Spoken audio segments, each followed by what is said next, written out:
Merci, Monsieur le Président, Madame la Vice-Présidente. Comme chaque année, vous nous demandez de nous prononcer sur la dotation des collèges publics du département.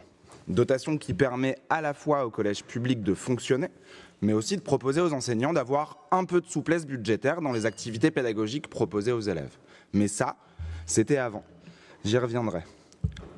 Cette année, vous nous proposez 2 changements majeurs concernant cette délibération qui impacteront durablement la capacité des collèges à financer les enseignements des élèves.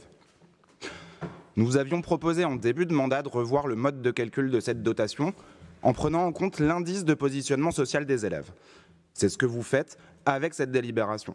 Mais entendons-nous bien, nous demandions à ce que la dotation soit pondérée en fonction de l'IPS dans un but, que les plus pauvres bénéficient de plus de moyens dans la logique du système compensatoire déjà mis en place dans l'éducation nationale, système qui permet de compenser les inégalités plutôt que de les reproduire. Ce que vous nous proposez ici, c'est de prendre en compte l'IPS des élèves dans le calcul de la dotation pédagogique, non pas pour compenser les inégalités sociales des élèves, mais pour compenser ce que vous pensez être une égalité induite par les réseaux d'éducation prioritaire.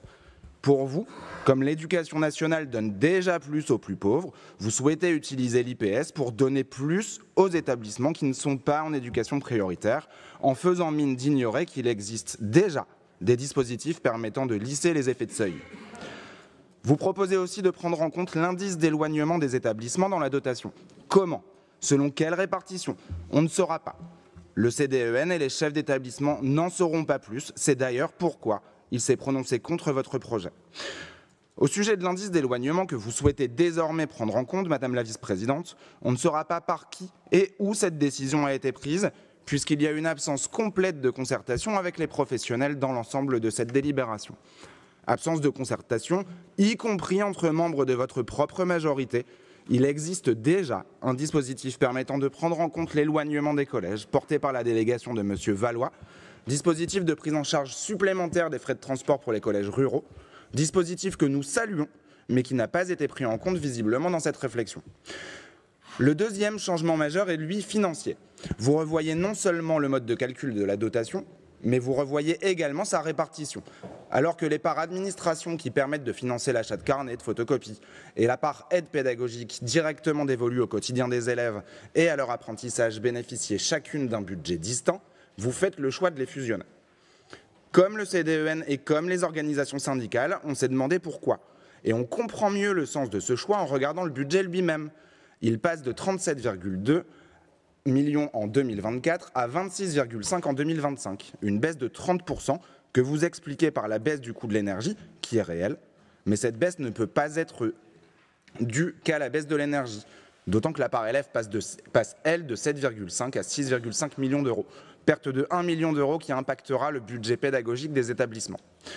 En fusionnant la part administrative et la part aide pédagogique, vous tentez à la fois de cacher cette baisse d'1 million d'euros, mais vous vous défaussez des conséquences de vos décisions en obligeant les établissements à arbitrer eux-mêmes entre les achats administratifs et les achats pédagogiques. Cette baisse de la dotation pédagogique s'inscrit dans une politique globale de baisse des crédits alloués à l'éducation par le département. Baisse des prestations externes pour l'entretien, qui va nuire à la qualité d'accueil dans les collèges publics et qui entraînera dans quelques années des dépenses supplémentaires d'entretien et de réparation. La baisse d'1 million d'euros du budget du PEDC impactera, elle, durablement tous les élèves du Nord, comme la suppression arbitraire des dispositifs collège au cinéma et résidence d'artistes en collège.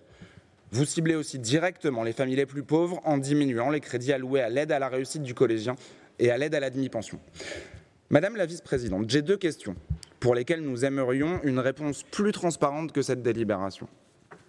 Alors que l'État met plus que jamais en difficulté l'éducation nationale et les établissements publics avec des dotations financières en baisse de budget en budget et avec des dotations horaires toujours plus contraintes pour les établissements publics, vous faites le choix de vous désengager aussi. Madame la Vice-Présidente, qui va s'occuper de nos élèves? Puisque vos choix n'ont été concertés ni avec les conseillers départementaux, ni avec les organisations syndicales, ni avec les associations de parents d'élèves, ni avec l'éducation nationale, ni avec le CDEN, par qui et où sont prises ces décisions. Ce que vous appelez des politiques volontaristes ne sont en réalité pour vous que des variables d'ajustement budgétaire. Et vous continuerez sans doute à les appeler des politiques volontaristes, même quand il ne restera plus qu'1 euro par élève. Je vous remercie.